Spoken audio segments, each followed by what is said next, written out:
Very good morning, students. I am Pradeep, your SST teacher. Now today we start class 8th history, chapter number 16, colonialism and urban change.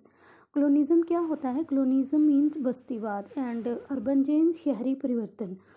First of all हमें इसी का meaning बताया गया है कि colonialism क्या होता है. The meaning of colonialism is the political, economic and social condition of a country over the other country और कंट्रीज़. मतलब जबकि किसी एक कंट्री के ऊपर, ठीक है, या कोई एक कंट्री किसी दूसरी कंट्री के ऊपर अपना अधिकार बना लेती है, मतलब अपना कब्जा कर लेती है, ठीक है. और इस तरीके से वो उसकी पूरी जो सारी कंडीशंस होती हैं, चाहे पॉलिटिकल, इकोनॉमिक एंड सोशल, पूरी तरीके से उस कंट्री के ऊपर कंट्रोल बना लेती है, तो उसको हम जो है कॉलोनिज्म बोलते हैं.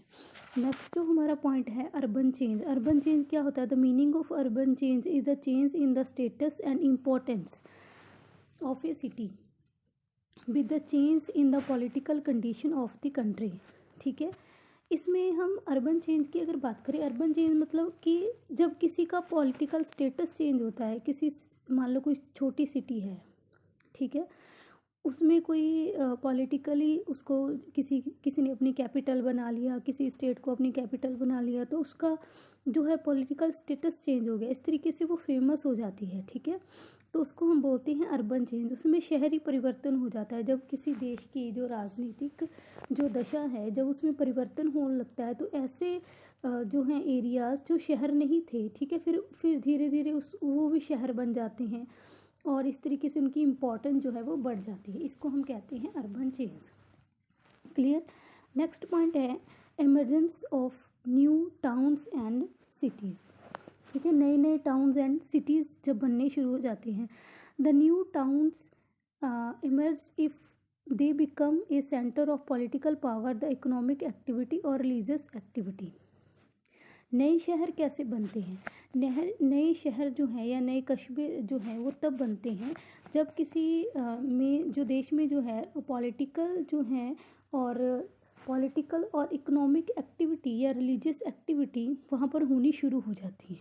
ठीक है, किसी भी, मान लो कोई सिटी है, उसमें जो है पॉलिटिकल एक्टिविटी होने लगी, इकोनॉमिक एक्टिविटी होने लगी, रिलीजियस एक्टिविटी होने लगी, तो वो धीरे धीरे उसकी जो है इम्पोर्टेंस जो है वो बढ़ जाती है और वो नया टाउन जो है वो बन जाता है. क्लियर. नेक्स्ट है if because of the change in the political power ruler change the their capital. या फिर ऐसे हो सकता है कि अगर कोई रूलर है, ठीक है, तो वो अपनी कैपिटल किसी सिटी को अपनी चेंज करके किसी और को अपनी कैपिटल बना ले. मान लो, ठीक है, कि हमने देखा था कि जो है मुग़ल हैं, उनकी जो कैपिटल थी फ़तेहपुर सिकरी थी, तो फ़तेहपुर सिकरी की जो है इम्पोर्टेंस बढ़ गई.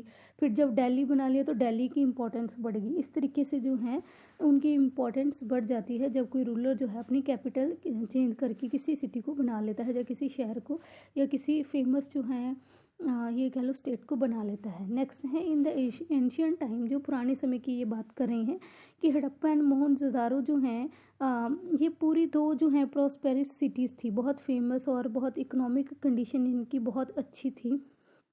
ठीक है, लेकिन अभी हमें पता है कि ये डिस्ट्रॉय हो चुकी हैं. ठीक है, लेकिन किसी टाइम में इनकी जो है पॉलिटिकल सिचुएशन कह लो, जो प्रॉस्पेरस जो है खुशहाल जो दो सिटीज़ थी. लेकिन आगे ये बताते हैं इसी तरीके से जो फ़तेहपुर सिकरी है वो कैपिटल थी ग्रेट मुग़ल एम्परर अकबर की. ठीक है, और it is only historical place. तो जो फ़तेहपुर सिकरी है वो मुग़लों की जो है अकबर की, मुग़ल एम्परर अकबर की जो है वो क्या थी, वो कैपिटल थी. ठीक है, और एक हिस्टोरिकल प्लेस भी थी. इस तरीके से जो हंड्रेड्स ऑफ टाउन जो हैं यहाँ पर बनी. ठीक है, लेकिन फिर भी जो है इसने अपनी जो इम्पोर्टेंस है वो लॉस कर दी. ठीक है, जैसे ही रॉयल चेंज हुआ, ठीक है, तो वहाँ वैसे ही इन्होंने जो है अपना मतलब कि जो इनकी इसको इम्पोर्टेंस मिली हुई थी वो इसने इम्पोर्टेंस खो दी. मतलब देखो, जब तक फ़तेहपुर सिकरी जो है वो उनकी कैपिटल थी तो वो एक फेमस सिटी रहा. ठीक है, फेमस रहा, वहाँ पर कितने घर बने हो.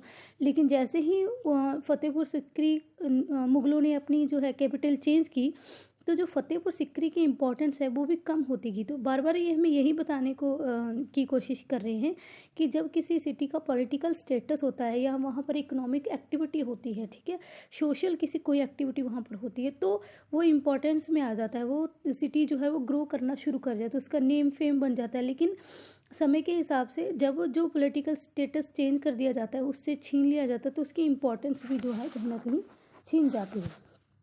क्लियर। आगे हमें ये बताते हैं in the same way in the 18 and 19 century. अब ये 19 और 18 सेंचुरी की बात कर रहे हैं कि जो कुछ प्लेसेस जो रिलेटेड है मुग़ल कमांडर से या Maratha sardars lost their importance, ठीक है, क्योंकि वो उनके पास रॉयल, देखो ये बता रही हैं कि जब मुग़लों का रूल आया तो मुग़ल कमांडर के पास कुछ जगह आई, कुछ प्लेसेस पे उनका अधिकार था, तो वो फेमस होगी रेदर देन मराठास। जो मराठा सूबेदार थे, क्योंकि उनकी जो है उनका रूल नहीं था उस टाइम पे वहाँ पर, तो उनके पास जो एरियाज़ थे उन्होंने अपनी इम्पोर्टेंस खो दी।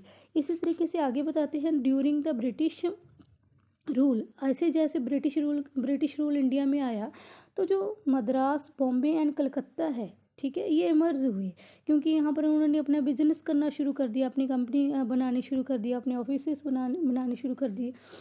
तो ये जो हैं, ये जो कलकत्ता, बॉम्बे और मद्रास हैं, ये इमर्ज हुए, ठीक है, नई सिटी बन के शुरू आई। तो लोगों को यहाँ पर काम मिल रहा था, because they found more opportunities और प्रोग्रेस वेयर, ठीक है। तो क्योंकि लोगों को यहाँ काम मिलना शुरू हो गया और ये सिटी में आकर लोगों ने रहना शुरू कर दिया, तो ये तीनों सिटीज़ जो हैं ये फेमस हो गई ब्रिटिश के टाइम पे, क्योंकि इसने प्रोग्रेस किया। इसी तरीके से सूरत की बात कर रहे हैं। ये सूरत जो है ये वेस्टर्न कोस्ट पे है इंडिया के, और यहाँ पर भी सेंटर पॉइंट था ट्रेडिंग का, ठीक है। एशियन टाइम में यहाँ पर बहुत अच्छा ट्रेड होता था, लेकिन जैसे ही बॉम्बे जो है उसको एक पोर्ट बनाया गया और सेंटर पॉइंट बनाया गया और पॉलिटिकल एक्टिविटी वहाँ पर शुरू हुई ईस्ट इंडिया कंपनी के द्वारा, तो फिर क्या हुआ, बहुत सारे लोगों ने वहाँ पर रहना शुरू कर दिया और उसकी अपनी अपॉर्चुनिटी और अपनी जो है प्रोग्रेस होनी शुरू होगी और लोगों को भी वो अपॉर्चुनिटीज़ मिली, ठीक है। तो इस तरीके से जो है सूरत की जगह पे जो है बॉम्बे फेमस हो गया। तो ये बार बार हमें यही बता रहे हैं कि कोई सिटी है या कोई टाउन है वो तब तक ही फेमस रहता है जब तक वहाँ पर पॉलिटिकल स्टेटस बना रहता है या इकोनॉमिक एक्टिविटी होती है। जैसे ही उसकी जगह पे किसी और जगह पे जो है उसको चेंज कर दिया जाता है, कोई और जगह पे पॉलिटिकल एक्टिविटी होनी शुरू हो जाती है, तो धीरे धीरे वो अपनी इम्पोर्टेंस जो है वो खो देता है। इन द सेम टाइम, ठीक है, way after the battle of Plassey, इसी के तरीके से ये बैटल ऑफ प्लासी की बात कर रहे हैं, 1757 AD की ये बात कर रहे हैं कि बक्सर की जो है बैटल हुई थी, ठीक है। और एक 1764 में इस तरीके से जो मुर्शिदाबाद था उसने अपनी इम्पोर्टेंस जो है वो डिक्रीज़ कर दी थी, क्योंकि उसकी जगह पे जो कलकत्ता कैपिटल बना ली थी किसने, ईस्ट इंडिया कंपनी ने। अब जैसे ही कलकत्ता को ईस्ट इंडिया कंपनी ने अपनी कैपिटल बनाया तो उसकी जो है पॉलिटिकल इम्पोर्टेंस बढ़ी और इस तरीके से उसका एक्सपेंशन हुआ और ब्रिटिश पावर बढ़ी, उसकी इम्पोर्टेंस भी बढ़ी, क्योंकि उसमें जो है उसको जो है सेंटर बना लिया था एडमिनिस्ट्रेशन का। तो इस तरीके से उसकी इम्पोर्टेंस जो है वो इंक्रीज़ होना शुरू होगी। अब हम नेक्स्ट पेज की बात करते हैं। इसके आगे ये बताते हैं on the other hands the importance of centre of Indian rules decreed because they lost their power, ठीक है।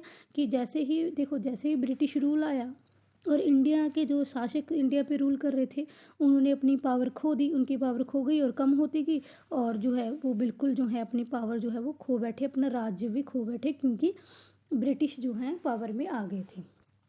अब हम बात करते हैं राइज ऑफ